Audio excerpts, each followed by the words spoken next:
Hi, my name is Carrie Aborn, and I'm the director of the Center for Career Development at Curry College. And we are doing our Look Who's Hiring virtual information session today with Guided Living Senior Home Care. We have two speakers with us today from Guided Living Senior Home Care. We have Ashley St. Germain with us, and she is the community liaison for Guided Living. And then we also have Kathy Armani, who is an RN Client Services Manager for the company. Ashley, do you want to get us started? Good morning, everyone. I just wanted to thank you all for taking time out of your day, which I'm sure is busy and crazy and chaotic.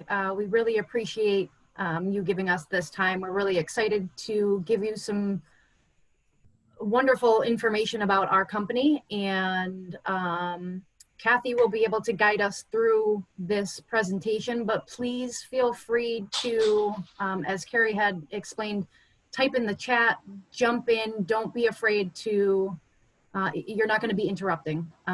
So feel free to ask away. Absolutely. Absolutely. I'm Kathy Armani, and I'm the RN Client Services Manager, basically the person who oversees the care and supports the caregivers and make sure we've got great quality. And I can talk a lot, but I do like interactive conversation, like genuine communication. So do please feel free to ask if something isn't clear.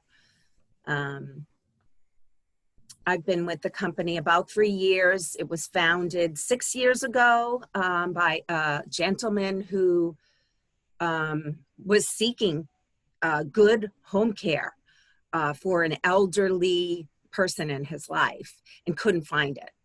And he got so frustrated that he created the company.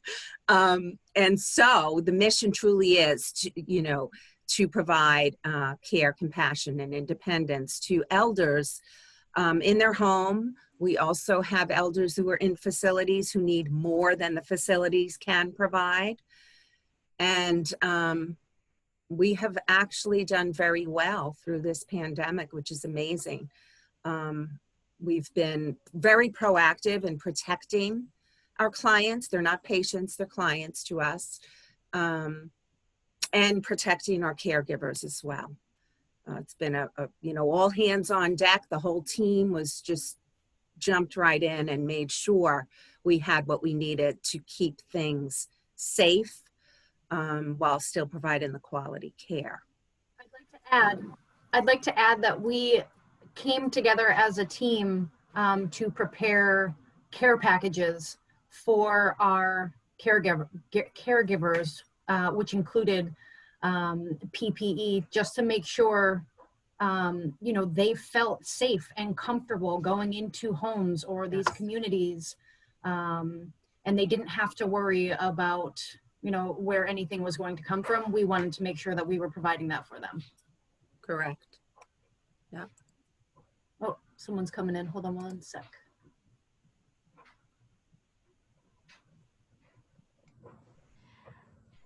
Ashley, we'll have Joanne on door duty, so. Oh, okay, perfect. Yeah, you can keep going. Okay. Okay. So you might say, okay, well, really what are these home care people, what are they providing? So first of all, I do want to say that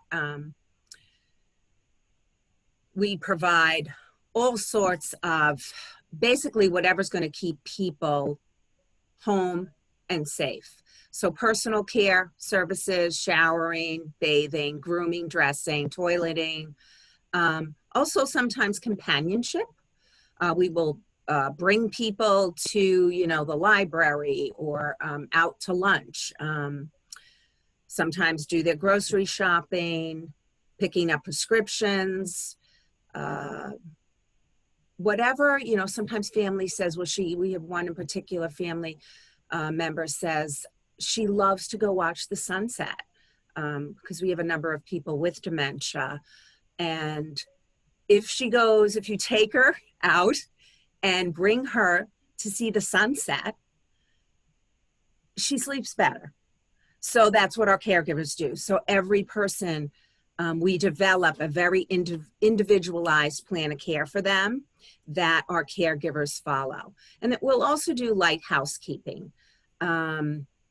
Sometimes we go into homes and, the family is geographically at a distance.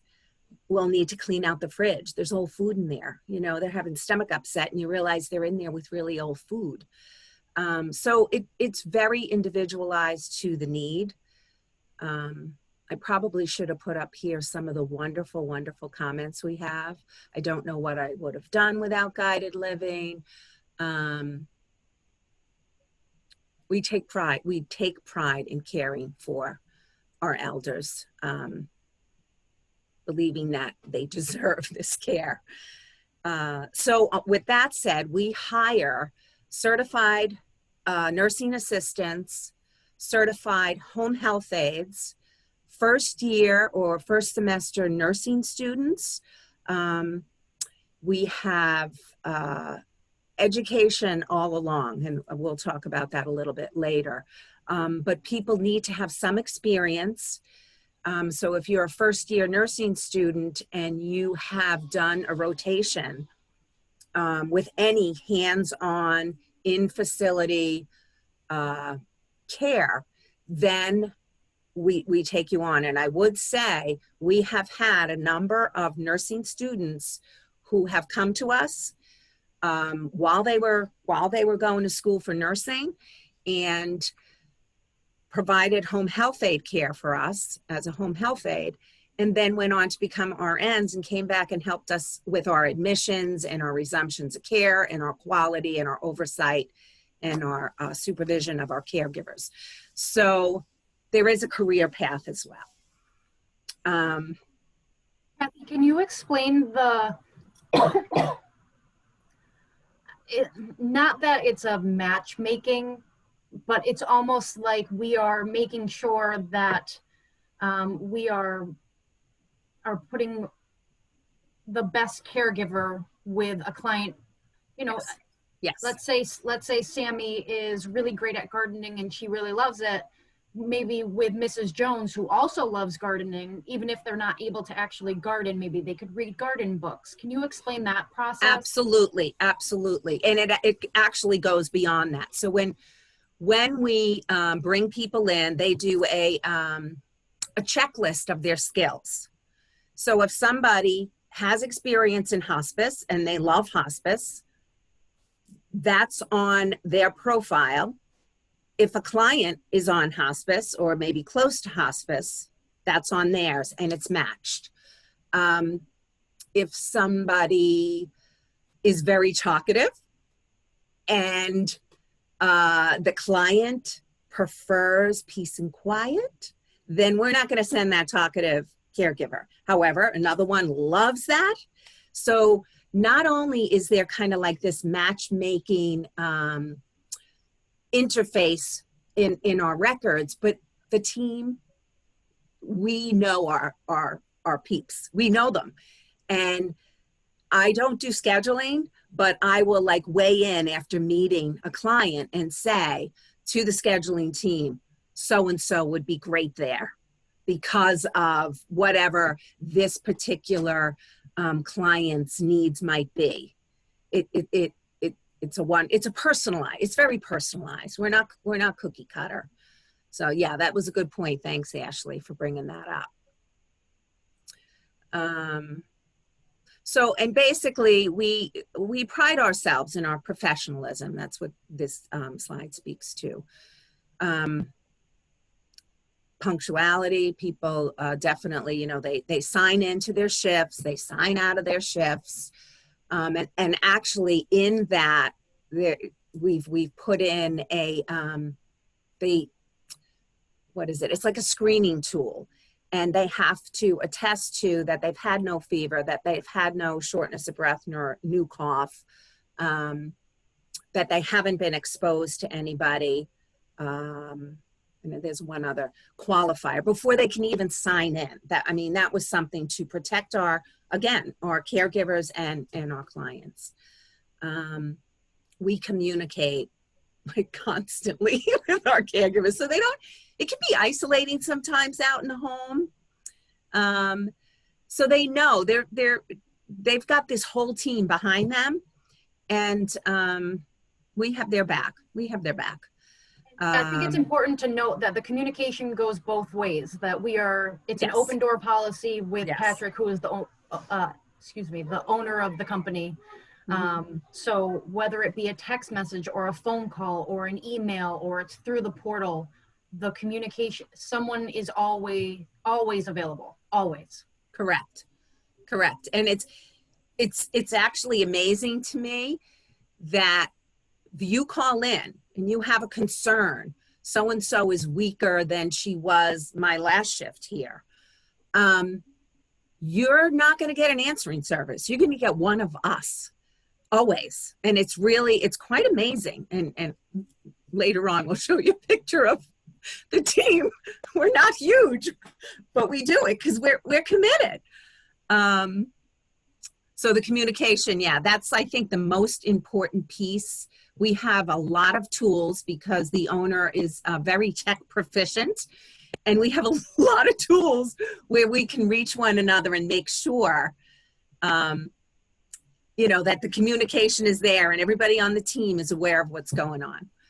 By tools, she means apps, just apps on apps on apps everywhere. Oh, is that what they're called, Ashley? Yeah. I said to my nephew a couple of weekends ago, I slacked my boss and blah, blah, blah, blah, blah. And he went, "Aunt Kathy, you slacked? Oh my God, I'm so impressed." I've learned so much. Anyway, okay. So communication is key with us. Professionalism. We definitely, your presentation out there. We actually have scrubs that say, Ashley, would you model your little top there? We provide guided living, scrubs, swag, Tech coolies.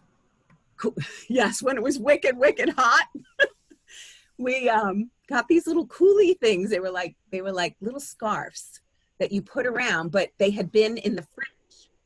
And so, these poor caregivers that are out there with masks on through their entire shift, in the brutal heat sometimes. So we had these little coolies that go around your neck it worked great. And it lets them know that we're not, sitting in an office, kind of plugging them in without knowing who they are and what they bring into the table. You're showing coolie.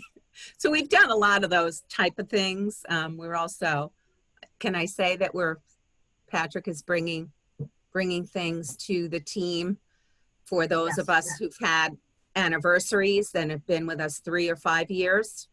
Yeah.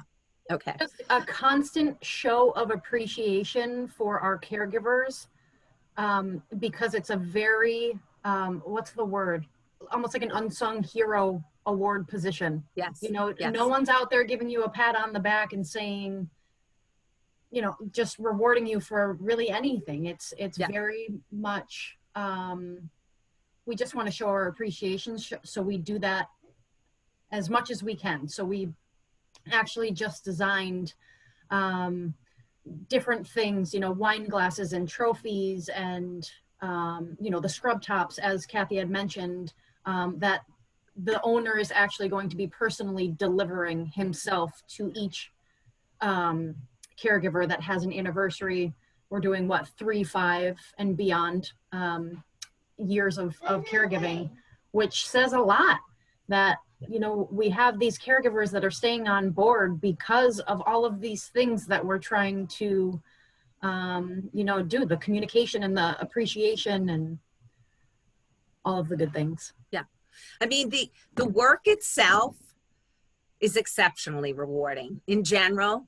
When you're making a difference, somebody who does not want to go in a nursing home, does not want to have to go live, with their children or grandchildren. And because we're in there for 4 hours a week or 24/7 every day, they're able to stay home. You know, the caregivers develop beautiful relationships with our clients, and that in itself is extremely rewarding. However, it's not always so easy. Sometimes people, you know, they're sundowning because of their dementia. And that's where Naja, maybe you could throw in some tips. You know, we do dementia training and de-escalation and that sort of thing. But it's rewarding, but it's not always easy. And so we really try to acknowledge that. If I see somebody is dealing with a difficult situation, I always try to contact that caregiver and say, you know, you're doing a great job. I know it doesn't feel good, but you are making a difference and you're doing a great job. Or give them some ideas, you know, play some soft music, bring her for a sunset beach ride, you know, whatever you can do. Yeah, so that's the kind of teamwork, I think, that sets us apart from home care. Like Ashley usually says, some home care agencies really have a bad rap, which I take personal offense to because the bulk of my career has been in home care. If you're going to do this work, you better do it well, or don't do it at all. That's my take on it. And I think we enable people who are serious about that to do that. Ashley, you were going to say something? I was just saying, I absolutely agree with that statement. I mean, there has to be passion behind what you're doing because of the field that you're in. So, God bless you. Sorry. Yeah. Does anybody does anybody have any like input or questions about that? No. Okay. All right. We can go to the next slide, Kathy. Sure, might as well. So also we are, you know, a fully functioning organization that provides PTO, sick leave. People even, you know, they're per diem. They don't always have set schedules unless they want it. But still, they're going to get benefits no matter if they're per diem or they're working 40 hours. There's benefits built in, including health insurance, AFLAC, IRA or 403B if they want it. So it's, you know, it's not like a fly-by-night is what I want to say. We have built-in benefits for our caregivers. Okay, and we also reimburse for mileage and expenses. So say somebody says, can you take me for this, that, or the other thing, and they forgot their checkbook or whatever, you're going to be reimbursed for the mileage. I think it's 54 cents, which I believe is the going reimbursement set. For any errands, or if you're in between clients, most of our shifts are longer, so you'd go to one and stay for the entire time. But if you're 4 hours at one, you take an hour or two break and then you go to another, you'd be reimbursed for that mileage as well. I think, Kathy, what? Go ahead. I was just going to say, I think while you're on that, you're talking about, you know, timelines, and I don't know if we get to it in slides coming up, but about the flexibility, because you have, like you're saying, the per diem, and you know, you can choose to work 4 hours. It's just the flexibility that we've always discussed. Yeah. So that's true. Part of that team communication is when you're hired, we're going to say, what's your availability? Now, some people, they're going to school during the day. They're only available on evenings or weekends. So that's when we're going to match you based on your skills and your time available with needs at that same pace. Yeah, it's not, we definitely try to match and be flexible. So we'll have people who'll say, oh, geez, I just signed up for a course. I cannot do that shift that I, you know, set up for weeks in advance, but I can do another shift. And our scheduling team is always grateful for, you know, you giving that information sooner rather than later. And they're gonna give you what they can that matches your availability, your geographic needs. You know, sometimes if there is a call out, they might offer you something further away, but on a one handoff situation, not your general schedule. Unless you go there and you love the person and then you say, oh my God, he was so sweet. Can I go back? In which case, if you can, they will. Yep. Okay. Next slide. It looks like Sammy might have a question. Do you have a question? Oh. Yeah, so I was wondering, so do most people working, do they usually go to like one home per day? Like, let's say they have like working twice a week. Would they go to one house each of those days, or would they go to like several homes? That's a really great question. And before you answer, Kathy, yeah, while you're answering this, I think it would be important to touch on what a home looks like, meaning a residential home, right. an actual community, a facility. Right. So if you could touch on that in that answer. Sure. So it definitely varies. We have minimum of 4-hour shifts. So you just said the example, Sammy, was like you were working 2 shifts a week. Is that what you were?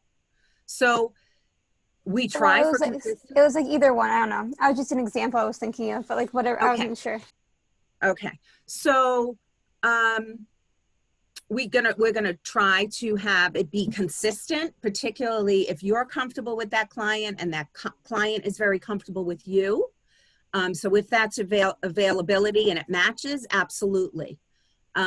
However, because of the nature of the business, it's not like a guarantee. You're always going to get that person because maybe they go in the hospital.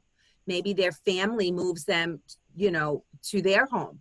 So there's not a guarantee, but we strive for that because not only does it work for the caregivers and the clients, it works for the agency too. It's so much smoother. So, and as Ashley said, you might be providing care for a senior in an elderly housing, assisted living, senior living, like or their home. Or their apartment. Like it could be where they reside. Let's just put it that way, wherever they reside. And we have a number of assisted living facilities that refer to us because they have seen the caliber of our caregivers that we send in, and they're very impressed. And they know one thing that's it sets us apart besides the quality is that if we cannot provide the care, we're going to tell people straight up when they call in, you know, for an admission, you know, that shift, we just don't have the staff right now. However, we may in 2 weeks because we're hiring with Curry College. Do you know what I mean? And if we say we're going to do it, we pull out all stops to do it. And I give great kudos to our scheduling team. I really call them they're like miracle workers. And I often say, oh my God, you pulled that rabbit out of a hat. Like it's amazing what they can do. They know their stuff, let's put it that way. And they get to know you and they know what you want. So if you say, I'd really like to have, you know, stay with this one person, they're going to try to do that if it's a match. Does that answer your question, Sammy? Okay, thank you. Okay, so along with like the perks of just working for an awesome team that cares about you and educates you and supports you and responds, there's also a bonus, couple of bonuses. So if you are with us 4 months, you don't have unexcused call outs, which means you call and say, I'm not feeling it today, or my puppy is sick. We've had that call out. for that, you've lost your $500 bonus. However, if you're driving to the shift and you get a flat tire, you know, you got to wait for AAA, whatever, you know, that's different. Like excused call outs are different. And that you're available a minimum of 20 hours a week. And that doesn't mean you have to work 20. It means that you've been available to us, so we can call you. So that is one bonus. There is also a $150 bonus for you're working with us.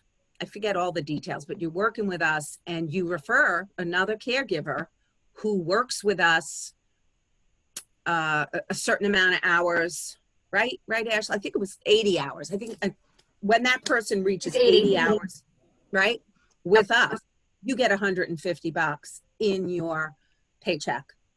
And it's just automatic, like Patrick checks all that. So it just happens. And this scheduling team is checking for the $500 bonus. And there have been situations where somebody calls out, you know, they're at 3.5 months and they call out and one of the scheduling team says, just so you know, your bonus is at risk now. Like, did you realize you were going to get a bonus in 2 weeks? And they were like, oh no, you know what? I'll get somebody to watch my kids, or I will get a ride to the shift, whatever was making them call out, so that they don't lose their 500, which I think is really just nice, the scheduling team. So this is about another training. So we have class rolled in well with the bonus. Yes. Yeah. Oh, that's right. Thank you. So when people start with us, we've got so much going on. When people start with us, there are 6 specific classes that we ask them to take online through the app. Dementia, personal care in the home. We even have Teepa Snow. I don't know if people have heard of her, but she's like the guru for people with Alzheimer's. So if they take those 6 classes, or when they take those 6 classes, they get a $75 bonus. And then they can say, hey, do you have anything about Parkinson's? I really, I'm going to be going to a client that has it and I'm not that familiar with it. And we'll send them the education on Parkinson's. Or they say, geez, I'm having trouble dealing with my client. I love her. She's wonderful. But, around 5 o'clock, her whole personality changed. We'll send them something on sundowning. Like, we have this built in, and it's really very beneficial for everyone. And yes, it's another bonus. So how to stay involved. So this is, was it last year? It was last summer, not this past summer, but last summer, where we had a anniversary. Yeah, it was 5 years. 5 years since the company was founded by the owner. You can see him back there. He's the tall guy. And when I say tall guy, I mean tall guy. He's 6'9", but he's not intimidating. He's very, very sweet, very smart. So we had a barbecue, fun field day. Everybody brought their kids, and it was great. So, but we also, monthly, well, this was actually before the pandemic, we were offering Care for the Caregiver education/support groups, which I led and I loved, because I'd meet them one-on-one. We'd talk about issues they were having, and then we do some education and maybe some, I didn't tell people, I'm a holistic, board certified holistic RN. So we talk about some kind of mind, body, spirit type of support that they could use for themselves or their clients. And so it was really beneficial, brought the team together again, so they're not so isolated in the home, and also help them interact with the team members in the office. So we will do that again when we're all going to be getting close together again. But we still have the Care Academy. We've done professional training programs. We received a grant and did all kinds of heavy duty, you know, saving your back and infection control, CPR. So we try to keep people up to date with different needs. Let's see. And you get certificates when you complete these as well for your own portfolio to show that you're an invested caregiver. Any questions on that? Nope. Kathy, can you talk about the process of becoming certified as a home health aide? Like, where would you go to get certified? Are there any companies you recommend? Do you know what the cost is and how long it takes? So the Red Cross, or is it in person? Okay, so the Red Cross has always done that. In fact, we used to go at their graduating class to meet them. So you can do it through the Red Cross. Actually, some facilities at a time were training people.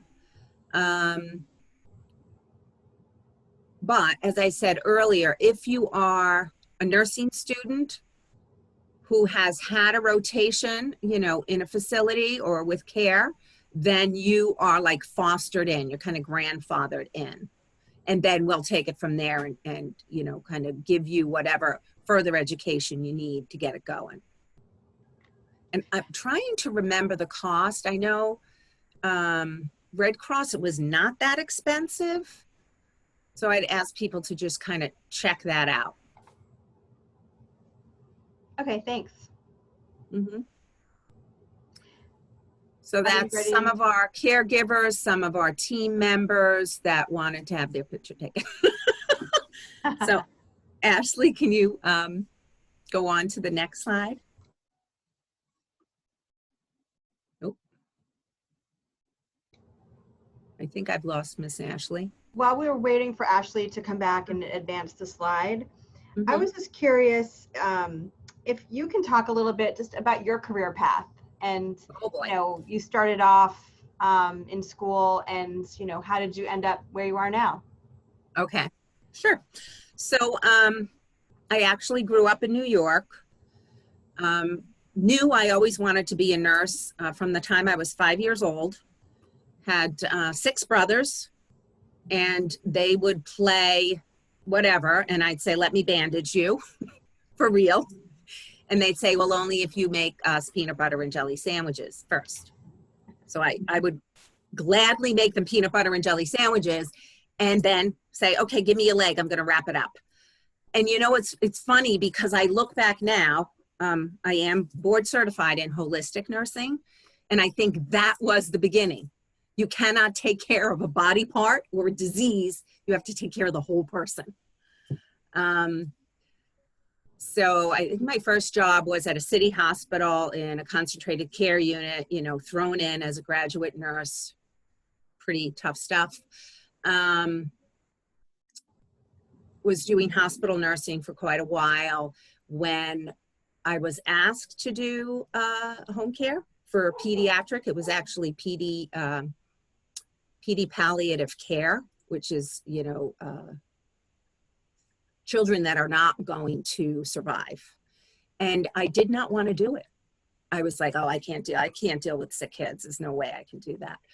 And ended up loving it and ended up, you know, fitting a need and then finding that I so loved being one-on-one and not having to take care of 30 patients in a hospital where like you're wearing your rollerblades to go from one to the next, and everybody needs you, and there's post-op pain, and I just loved home care. And once I started doing home care, I never went back to facility care because there's that one-on-one. I became a certified holistic RN about 20 years ago. I think there were 600 to 800 of us in this country. There's now thousands worldwide. And when I was studying that, I kind of said, well, this is the way it's supposed to be done. Like, doesn't every nurse do this? And no. And actually had my own experiences with a loved one very young. We were in our 20s and my spouse became paralyzed, completely paralyzed. So I had home care while I was already a home care nurse. And the level of people that came into my home, and they were nurses. They weren't, most were not home health aides. They were nurses. And some were amazing and made our days better, and some were not. So it's really important when you're coming into people's homes, what you bring with you, what your intention is, what your goals are for care, and that you're very mindful of who you are and what you're bringing to the table. I'm pretty serious about it because of my journey, and I actually shared more than I meant to, but you know, that's the reality of it. So it's important work. It's important work. Oh, this is the caring for our caregivers when we had one of our groups where we bring them in and do what I was speaking about earlier, where we learn some mind-body skills, where we learn some skills for the clients, you know, more education around the health. And these are some of our favorite people, and all but one are still with us. And this was taken maybe 2 years ago, I think. Yeah, stress reducing techniques. That's what I like sharing with them. Any questions about that? Nope. This was when we had the professional training programs through a grant, some pretty heavy duty trainings that people were able to access.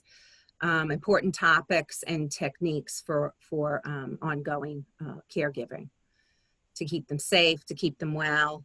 Again, investing in the people that help us care for the elders. So we take, my motto is we take care of them and they take care of the clients. It's full circle, because if they're completely depleted, not honored, not appreciated, how can they do a good job? Or they could maybe for a period of time, but then you can't give from an empty cup. So we make sure we take care of our people, and they in turn take care of our clients. And when I spoke earlier about the team, if you call 24/7, you can get one of these people for real. So, you know, there's me, you know, it's just, Jan's been with us since the beginning. I believe Mia is a little bit longer than me, closer to 4 years. And Patrick is the tall guy on your left. It's just a wonderful organization, and if you know anybody who could benefit from this type of career, wants to be part of something that's pretty amazing. I've been doing home care, I want to say over 4 decades. So I know what I'm talking about based on my experiences. And if you're interested in that type of work, or you have friends, colleagues, family, if you send them in our direction, we'll take care of them. So the compensation is down there, the sign-on bonus, that you have access to RN support, flexible hours and schedules, and we're responsive to your feedback. You know, when somebody calls me and says, I don't like the way his legs look, there's a lot of swelling and it didn't look like this yesterday.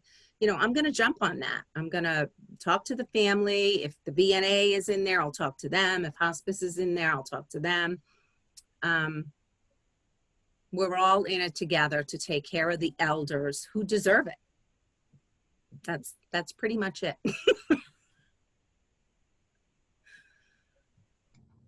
And the compensation range really is is very impressive. And so what are the criteria for each end of the range in general? So the 1825 has to do with weekends. Like if you're working the weekend, certain amount of hours. I'm not sure what the hours are for the weekend, but you would get that. Yeah, it's shift related. Okay, yeah, like a shift differential. Yes, yes. Yeah. Sometimes if something is further away, you know, there was a call out, they might call you and offer you more to go that far, even though you know what I mean? Like, they're very good about taking care of people, let's put it that way. Yeah, that monetarily as well as benefits and the communication and the support and education. Mm-hmm. Any other questions coming in or thoughts? I have questions, but I can save them for the end, unless you're at the end now.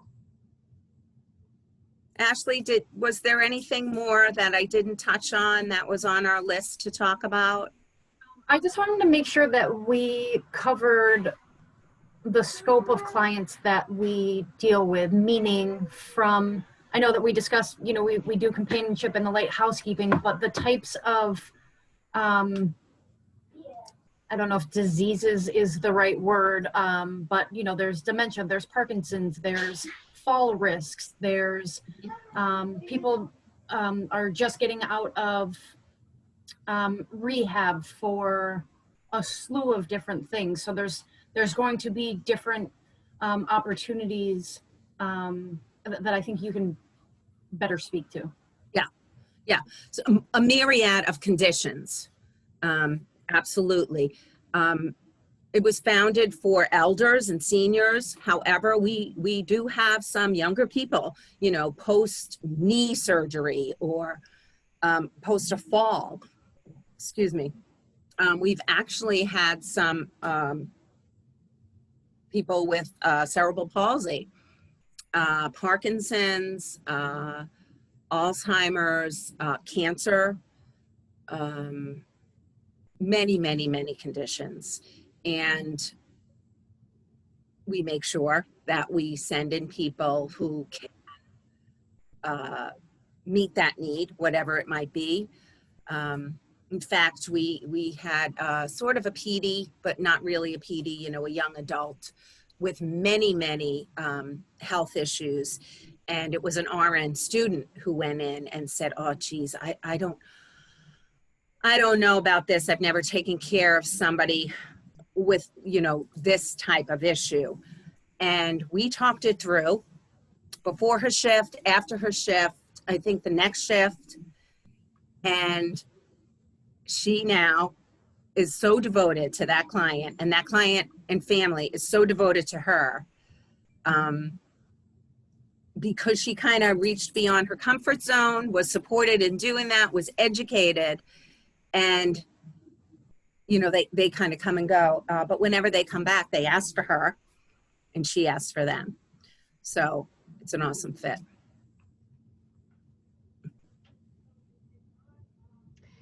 So we have Sammy, who is psychology, and Nasia, who also is psychology.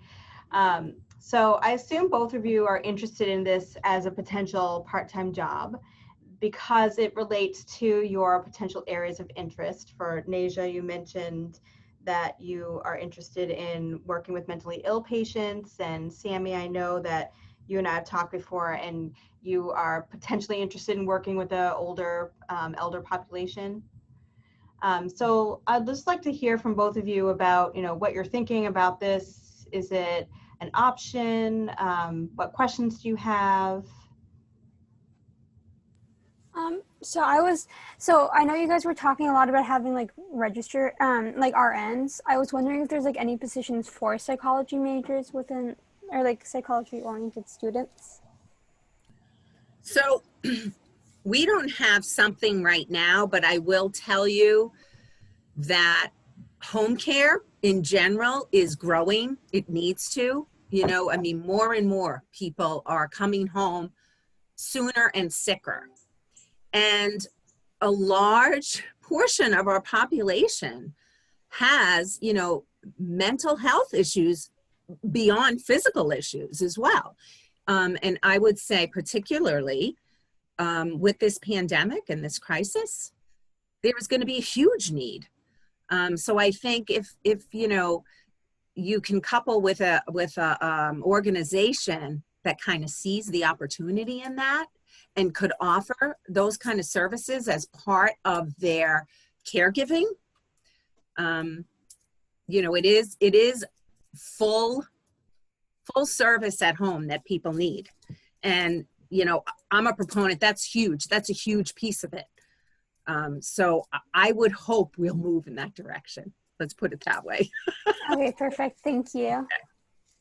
So for now, if Sammy was interested in working for you, she would need to go through the Red Cross training to become a home health aide and get certified.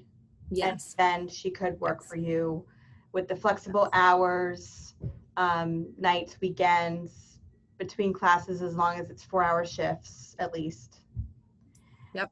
And make some money before graduating. Yes. And then potentially even continue working maybe while she's looking for, you know, the next step in her career. And then sure.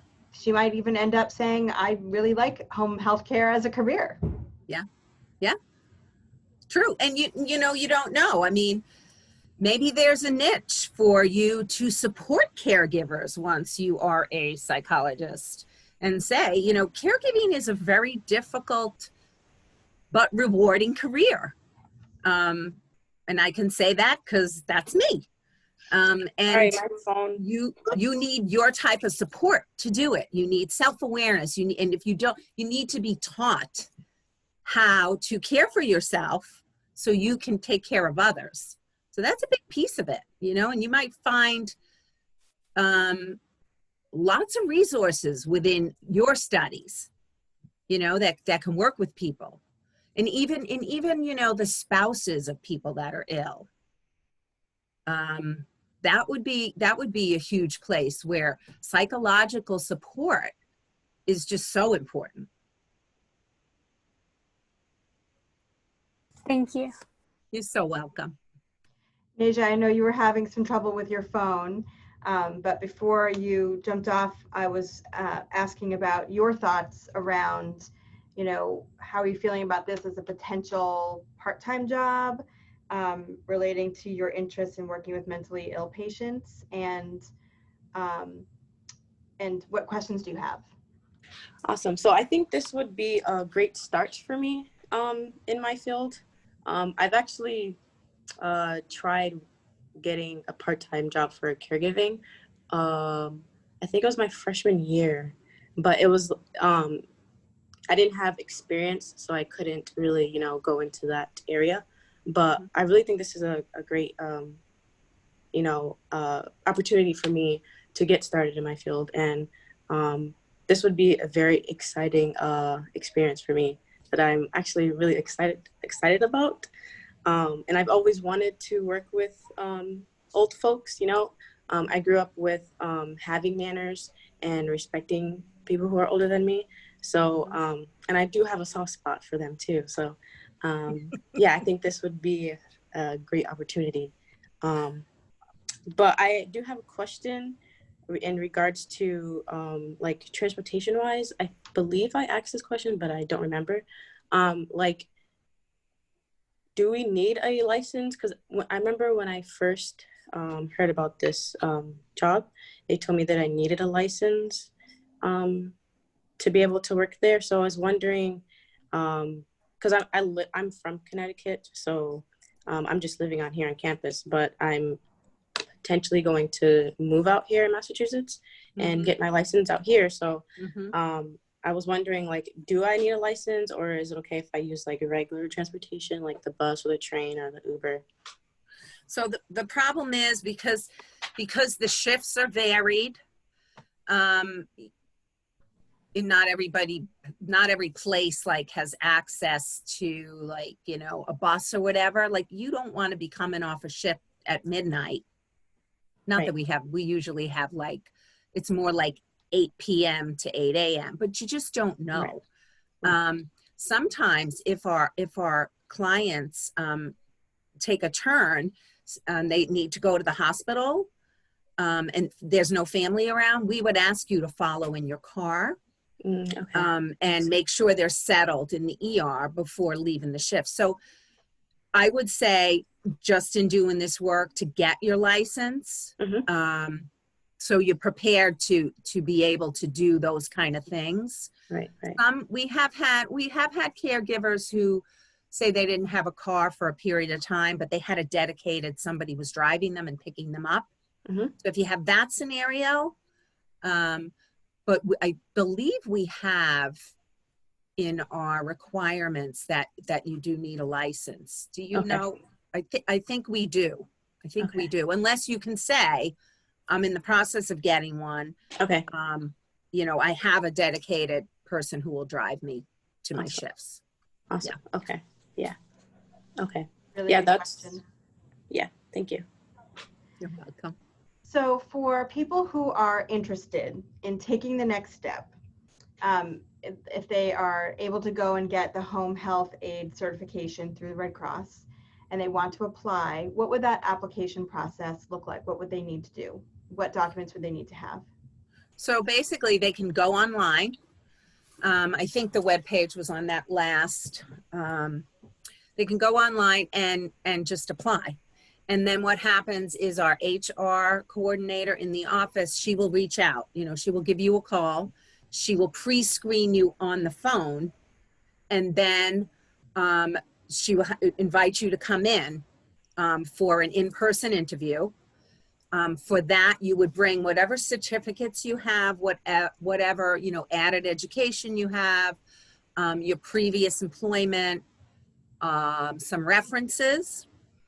And then we do like query checks, we do drug screening, all kinds of checks because we're sending people out into the homes of very vulnerable population. So we want to be sure that everybody is able to manage that well.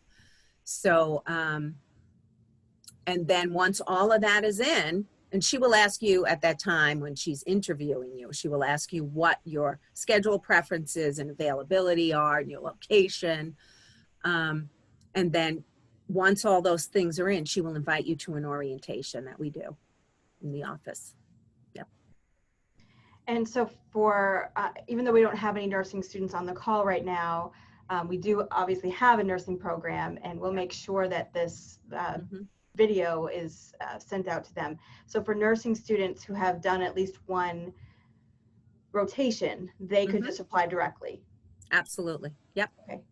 Yep. Any tips and tricks about the application process, interview process, things that you, do's and don'ts, things that you've seen that people have done that have, you know, caused them to get the job or not get the job? What are the things that you're looking for?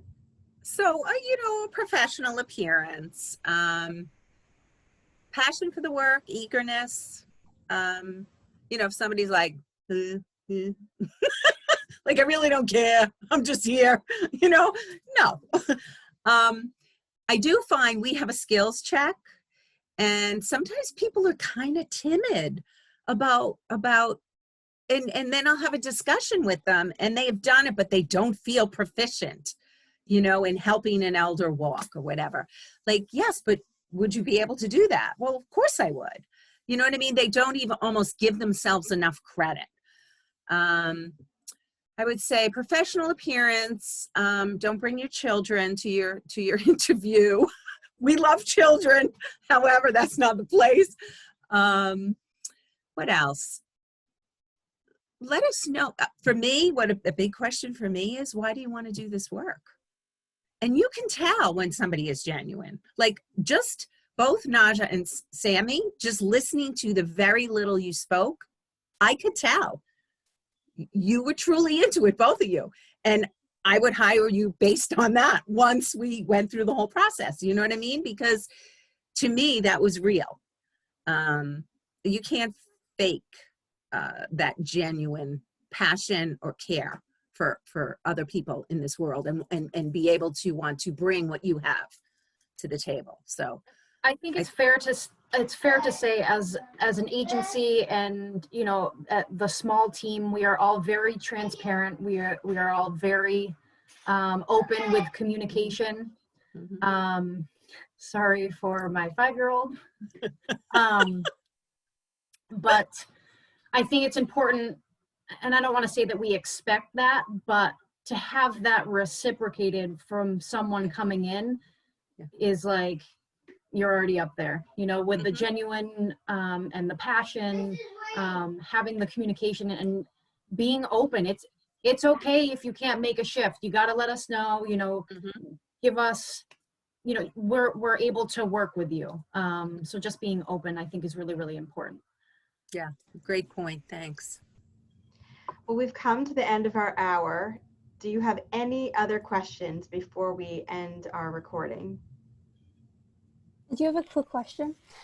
So you said that you would like us to get go to Red Cross for some for the requirements. Would you recommend doing that before we apply, or would you want us to apply and then do that?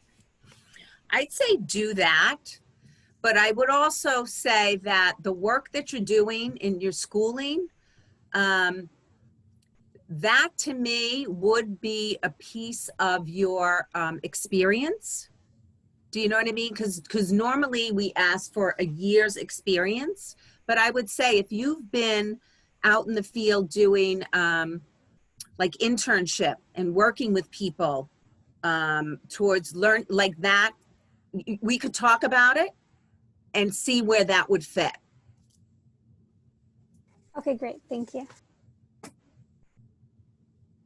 All right, well, that concludes our session. So thank you so much for being here and talking about opportunities with guided living senior home care. I'm going to end the recording now, and then we'll stick around for any informal discussion and questions.